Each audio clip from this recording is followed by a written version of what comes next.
Welcome to ജോളിസ് കുലീന. എല്ലാ വ്യൂവേഴ്സിനും happy Onam. Onam സ്പെഷ്യലായിട്ട് ഞാൻ അടപ്രഥമനാണ് ഉണ്ടാക്കാനായിട്ട് പോകുന്നത്.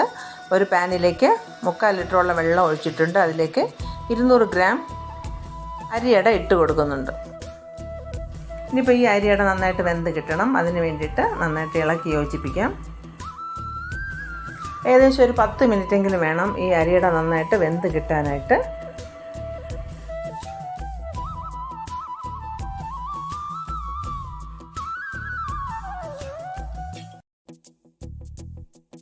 ഏകദേശം 10 മിനിറ്റ് ആയിട്ടുണ്ട്. അരിയട നന്നായിട്ട് വെന്ത് കിട്ടിയിട്ടുണ്ട്. ഒരു സ്പൂണിലെടുത്ത് വിരൽ കൊണ്ട് പ്രസ് ചെയ്ത് നോക്കുമ്പോൾ നമുക്കത് മനസ്സിലാകും എന്തോ ഇല്ലയോ എന്ന്. ഇപ്പം നന്നായിട്ട് വെന്ത് കിട്ടിയിട്ടുണ്ട്. ഇതിനെ ഒരു അരിപ്പയിലേക്ക് അരിച്ചു മാറ്റാം.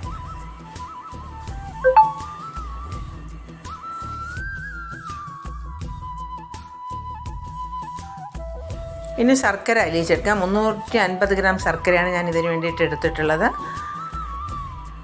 ഇതിലേക്ക് 3/4 കപ്പ് വെള്ളം ഒഴിച്ച് നന്നായിട്ട് അലിയിച്ചെടുക്കാം. അലിയിച്ച് അരിച്ച് മാറ്റി വെക്കാം.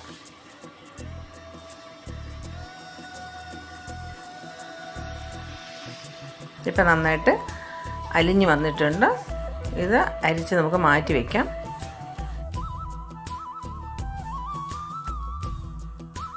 ഇനിയിപ്പോൾ പായസം ഉണ്ടാക്കാനായിട്ട് തുടങ്ങാം. ഒരു ഉരുളിയിലേക്ക് 100 ml നെയ്യ് ഒഴിച്ചിട്ടുണ്ട്. അത് നന്നായിട്ട് അലിഞ്ഞ് വരുമ്പോഴത്തേക്കും കശുവണ്ടി വറുത്ത് കോരാം. കഴിഞ്ഞ് ഉണക്കമുന്തിരിയും ഇതുപോലെ വറുത്ത് കോരാം.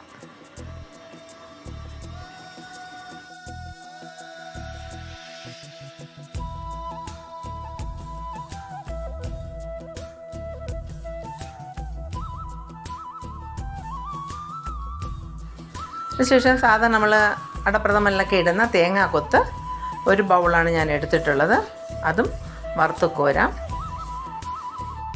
അതിനുശേഷം ബാക്കി വന്ന നെയ്യിലേക്ക് നമ്മൾ മാറ്റി വെച്ചിരിക്കുന്ന അട ഇട്ട് കൊടുക്കാം. ഇത് നെയ്യിൽ നന്നായിട്ടൊന്ന് നമുക്ക് യോജിപ്പിച്ചെടുക്കേണ്ടതുണ്ട്. അട നന്നായിട്ട് നമുക്ക് നെയ്യിൽ ഒന്ന് യോജിപ്പിച്ചെടുക്കാം.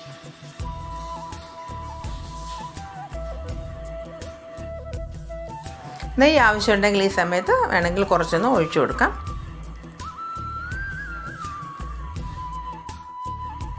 നന്നായിട്ട് ഇളക്കി യോജിപ്പിക്കണം. അടിയിൽ പിടിക്കാൻ സാധ്യതയുണ്ട്. അതുകൊണ്ട് നന്നായിട്ട് ഇളക്കി യോജിപ്പിക്കണം. അതിനുശേഷം നമ്മൾ അരിച്ചു വെച്ചിരിക്കുന്ന ശർക്കര പാനി ഇതിലേക്ക് ഒഴിച്ചു കൊടുക്കും. എന്നിട്ട് നന്നായിട്ട് ഇളക്കി യോജിപ്പിക്കാം. ശർക്കരയും അടയായിട്ട് നന്നായിട്ടൊന്ന് ഇളക്കി യോജിപ്പിക്കണം. അതിനുശേഷം വേവിച്ച് വെച്ചിരിക്കുന്ന 50 ഗ്രാം ചവ്വരി അതിലേക്ക് ഇട്ട് കൊടുക്കുന്നുണ്ട്. അതും കൂടെ നന്നായിട്ട് ഇളക്കി ഇതിനോട് യോജിപ്പിച്ച് കൊടുക്കാം. ഇത് മൂന്നും കൂടെ നന്നായിട്ട് ഇളക്കി യോജിപ്പിച്ച് കൊടുക്കാം. വെള്ളമൊക്കെ ഒരുവിധം വറ്റി വരുമ്പോഴത്തേക്കും നമുക്ക് തേങ്ങയുടെ 2ാം പാല്, 2 തേങ്ങയാണ് എടുത്തിരിക്കുന്നത്, അതിൻ്റെ 2ാം പാല് ഇതിലേക്ക് ഒഴിച്ചു കൊടുക്കാം. ഇത് നന്നായിട്ട് ഇളക്കി യോജിപ്പിച്ച് വറ്റിച്ചെടുക്കണം. നമുക്ക് ഉരുളിയിൽ നിന്നും ഈ കൂട്ട് ഇളകി വരത്തക്ക രീതിയിലുള്ള സമയമാകുമ്പോഴാണ് നമുക്കിനി അടുത്ത പാലൊഴിക്കേണ്ടത്. ഇതൊഴിച്ച് നന്നായിട്ട് കുറുക്കിയെടുക്കാം. കൊണ്ട് ഏകദേശം ഇപ്പം നന്നായിട്ട് വെള്ളമൊക്കെ വറ്റി വന്നിട്ടുണ്ട്. എന്നാലും ഇത് പോരാ, കുറച്ചുകൂടെ ഒന്ന് വറ്റി വരണം. കണ്ടോ, ഉരുളിൽ നിന്നും ഈ കൂട്ട് ഇളകി വരുന്നുണ്ട്. ഇതാണ് എൻ്റെ കണക്ക്. ഇപ്പോഴാണ് നമുക്ക് 2ാമത്തെ പാല് ഒഴിച്ചു കൊടുക്കാൻ സമയമായത്.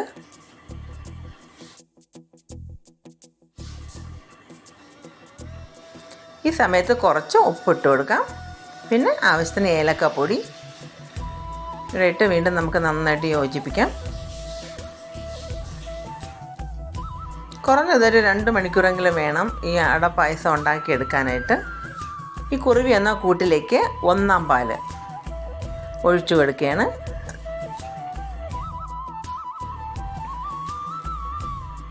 ശേഷം നന്നായിട്ട് ഇളക്കി ഇതെല്ലാം കൂടെ യോജിപ്പിക്കാം.